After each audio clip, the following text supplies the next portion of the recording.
We start in the Middle East, where security forces in southern Israel have moved to a war footing to combat a surprise attack by the Palestinian militant group Hamas, the biggest in recent years. Thousands of rockets have been launched into Israel from Gaza, and dozens of militants appear to have entered southern Israel. Here's what we know so far. The rocket attacks have struck Tel Aviv and areas that surround Gaza. Air raid sirens have also sounded in several other towns. At least one person is reported to have been killed so far. The town of Ashkelon has seen major explosions. Details of Palestinian incursions are unclear, but gunmen have been reported in towns near the Gaza border, and Israelis have been warned to stay inside. Hamas military commander Mohammed Deif announced the start of the operation in a broadcast on Hamas media, calling on Palestinians everywhere to fight. Israel's Prime Minister Benjamin Netanyahu is holding an emergency meeting, and the military says it's striking targets in Gaza in response. There are Palestinian reports of Israeli soldiers being captured. Let me bring you these latest pictures from Gaza. They're showing Hamas militants celebrating and posing for pictures on what is said to be an Israeli army tank. Palestinian media are reporting that a number of Israelis have been taken captive by fighters. The footage also shows what appears to be an Israeli military vehicle captured by the militants. Our Middle East correspondent Yolan Nell is in Jerusalem and told us the size of the attacks is unprecedented. In all my years of covering these rounds of violence, we haven't seen an infiltration on this scale. Really, it does seem from the videos that are circulating that there are perhaps dozens of militants who have crossed from the Gaza Strip into southern Israel. You've got unverified TV images that show them on motorbikes, in pickup trucks, even by a hang glider. Now, unconfirmed reports from Gaza are also saying that Israelis had taken back into the Palestinian enclave some Israelis, holding them captured, perhaps several soldiers. We're not able to verify that at the moment, but that would be a very worrying development indeed for Israelis. That brings back memories of what happened to Gilad Shalit, the soldier who was captured in a cross-border raid by Hamas militants back in 2006 and was held until 2011. Now, all of this looks extremely well planned by Hamas's military wing.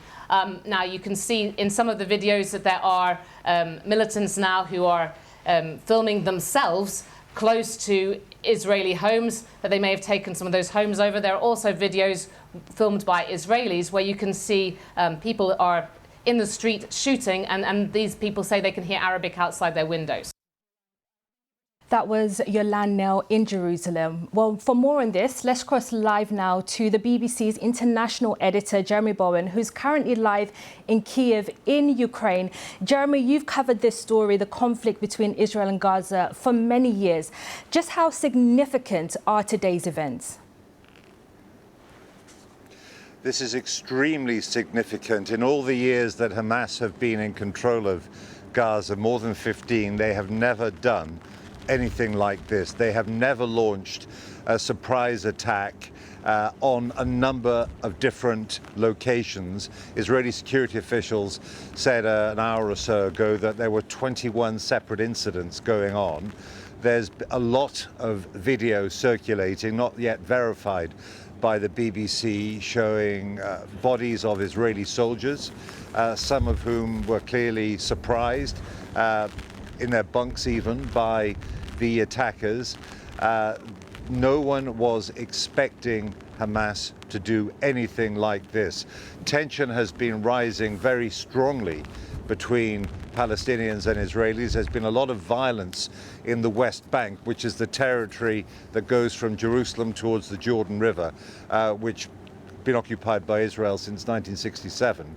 That has been the focus now for months and months, and there's been a lot of killing and violence there, but nothing in comparison out of Gaza. So I think now the Israelis are using very strong language. They say they're in a state of war, they've been attacked, They've called up reservists. They're having this emergency meeting of their security cabinet. And I think it is highly likely that once the Israelis make their plans, that they will probably mount an incursion into Gaza.